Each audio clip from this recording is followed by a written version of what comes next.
तर भावांनो, आज होता आपला पेपर म्हणजेच की सकाळून कॉलेज होतं आणि सकाळच्या कॉलेजमध्ये ठेवलेलं होतं म्हणून आज आता आपला पेपर होता पहिला इंग्लिशचा. मग मी केला रात्री फटाफट अभ्यास वगैरे आणि निघालो सकाळी उठून कॉलेजमध्ये. ठीक आहे, मग मी आलो आपल्या ग्राउंडवरती. कॉलेजच्या ग्राउंडवरती आल्याच्या नंतर पाहतो तर काय मला सामसूम सगळेच कुणी नव्हतं दिसलेले. माझे फ्रेंड पण नव्हते आले.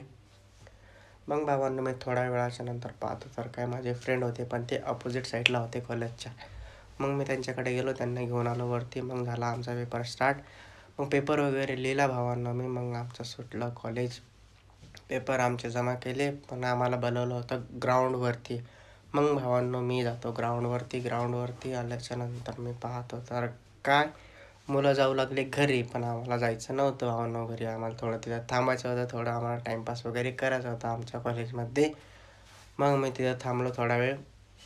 थांबल्याच्या नंतर मग आता खूप वेळ झाला होता म्हणून सगळे घरी चालले होते. मग मी पण चाललो. हे आपले सबस्क्रायबर्सच भावांनो. मग नंतर मी हॉस्टेलवर आल्याच्या नंतर काही खातो वगैरे, जेवण वगैरे केलं. मग जेवण केल्याच्या नंतर मला असं वाटतं की बाहेर जाऊन दुकानातून काहीतरी खायला आणावं. मग मी आलो भावांनो, दुकानातून घेतले बिस्किट वगैरे 2-3 आणि मग मी आता ते खातो. तुम्हाला जर का आजचा ब्लॉग आवडला असेल तर सबस्क्राईब करा, लाईक करा. बाय.